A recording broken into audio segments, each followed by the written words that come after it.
ఓం నమో నారాయణాయ. శ్రీ సమర్థ సద్గురు సాయినాథుని వచనామృతములు. గురువు ఆత్మసాక్షాత్కారానికి మార్గజ్యోతిని వెలిగించువాడు అంటున్నారు సాయి ఇక్కడ. ఆ మార్గాన్ని రూపొందించడంలో గురువు నేర్పరి.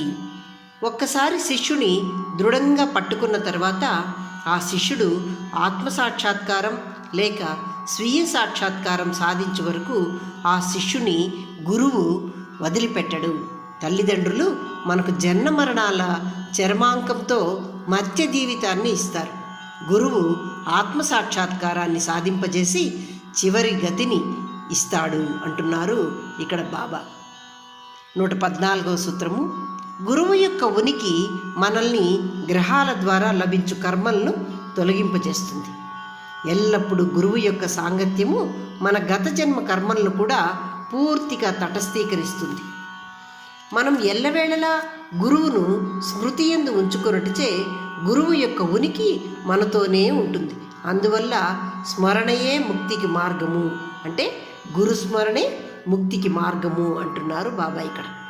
115వ సూత్రము. బాబా అంటున్నారు, మీకు ఏది మంచిదో ఏది అనుకూలమైందో మీకు తెలియదు.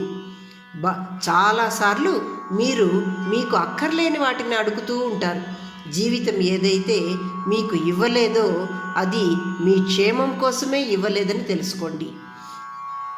మీకు ఏది అడగాలో తెలిసేదాకా భగవంతుని ఏమీ అడగవద్దు. మీకు ఏది కావాలో తెలుసుకున్నాక మళ్ళీ అడగటానికి మీకు ఇంకేమీ ఉండదు. అనగా మీకు అడగడానికి ఇంకేమీ లేనంతగా అవసరమైంది నేను అంతగా మీకు ఇస్తున్నాను అంటున్నారు బాబా ఇక్కడ. నేను మీ పట్ల చాలా కరుణ కలిగి ఉన్నాను. నేను ఇచ్చిన దానికన్నా మీరు ఎక్కువ కోరుకుంటే మీరు ఇబ్బందుల్లో పడతారు అంటున్నారు. దానికి బదులు నన్నే కోరుకోండి అంటే అనవసరమైన కోరికలకు బదులుగా మనల్ని స్వయంగా బాబానే కోరుకోమని చెప్తున్నారు ఇక్కడ బాబా. 116వ సూత్రము.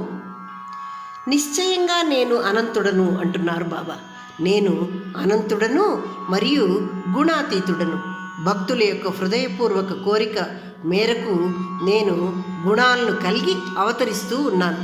నేను ఈ విధంగా ఎందుకు చేస్తూ ఉన్నాను అంటే నా భక్తులను కూడా ఈ గుణాలకు అతీతులుగా చేసి నా యందు కలుపుకొనుటకు ఈ విధంగా నేను అవతారాలు ధరిస్తూ ఉన్నాను అని చెప్తున్నారు.